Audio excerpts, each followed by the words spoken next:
Frank jolted as a bottle fell from the white cabinets to the tile floor. Light was streaming through the windows as kids from the neighborhood played outside.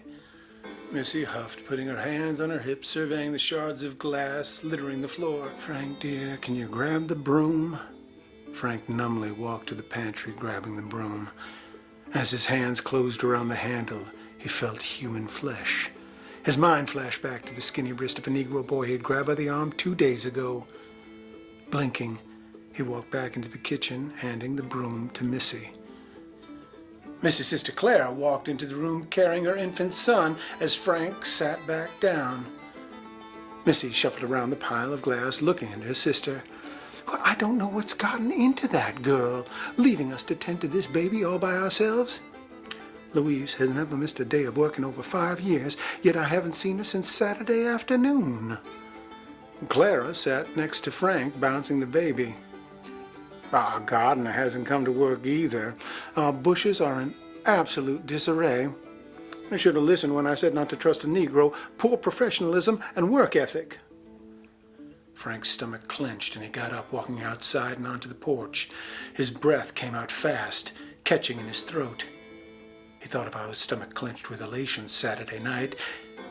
He looked at his healing fists, still wrapped in gauze, thinking of the sickening crack, the dive doors collapsing inward. Looking out onto the busy street, he watched 2 blonde boys wrestle on their lawn. The boys were careful not to break the other.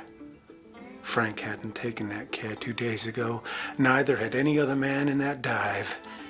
Inhuman, that's what he had called them. The boy and the 2 women in the dive off Peter Street.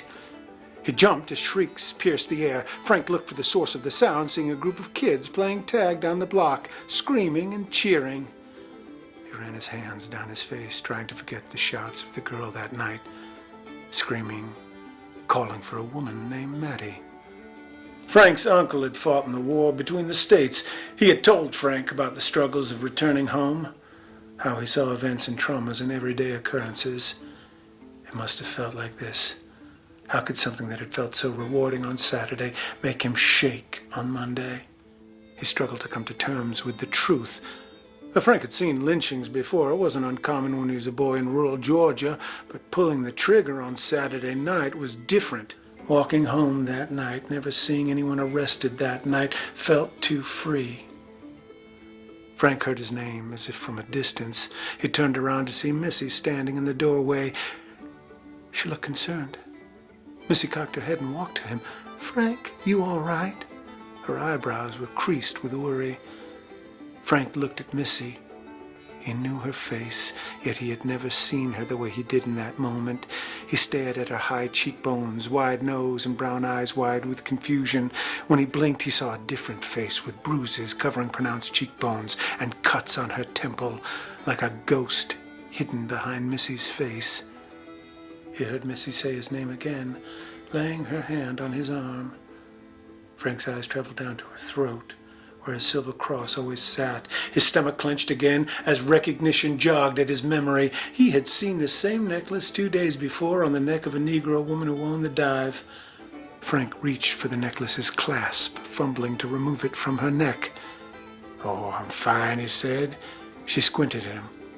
"What are you doing with my necklace?" Frank slipped it into his pocket. "Taking it to the jeweler." "Not silver. Silver's undone, old-fashioned. You deserve a nice new gold necklace. Something for a saint like yourself."